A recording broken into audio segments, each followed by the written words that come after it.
coalition against the Iranian threat on Israel has come together.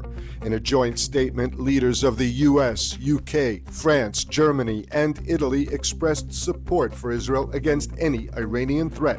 US President Biden spoke to each of the leaders, with sources in Washington predicting that an Iranian attack on Israel could come by the end of the week. The White House announced that Washington shares Jerusalem's assessment that Iran and/or its proxies could launch the major attacks that they have threatened against Israel. The coalition leaders also endorsed a call from the US, Qatar, and Egypt for a renewal of mediated talks for the Gaza ceasefire agreement as soon as possible.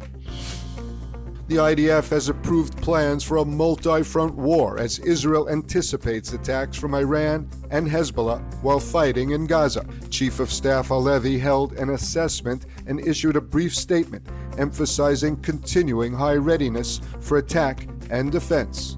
While preparing for war, the IDF spokesman said that there are still no changes to emergency guidelines for civilians. Daniel Agari said the Air Force has increased patrols over Lebanon to detect and intercept threats.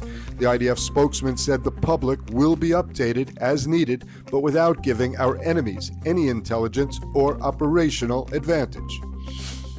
The IDF says it has no intel to confirm or deny the Hamas claim that its guards killed one Israeli male hostages and severely wounded two female hostages in separate incidents, which the captors say they are investigating.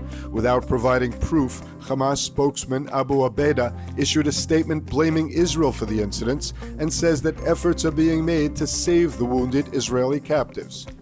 The Army said, "We are continuing to check and investigate the credibility of the statement and will update as soon as possible with any information we have." At the beginning of the war, Abu Abeda threatened to execute Israeli hostages and release footage of the killings.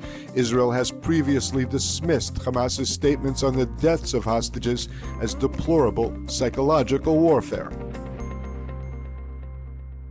Experience the power of truth with ILTV News. If you're looking for quality content and captivating visuals, join our news community and become an integral part of our team as we embark on a mission to unveil the real Israel, dismantling the web of lies and misinformation that surround reporting on Israel.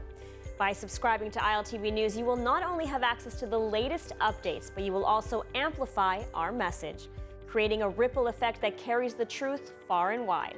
Subscribe today and help reshape the narrative. Available on the web, Android, and Apple.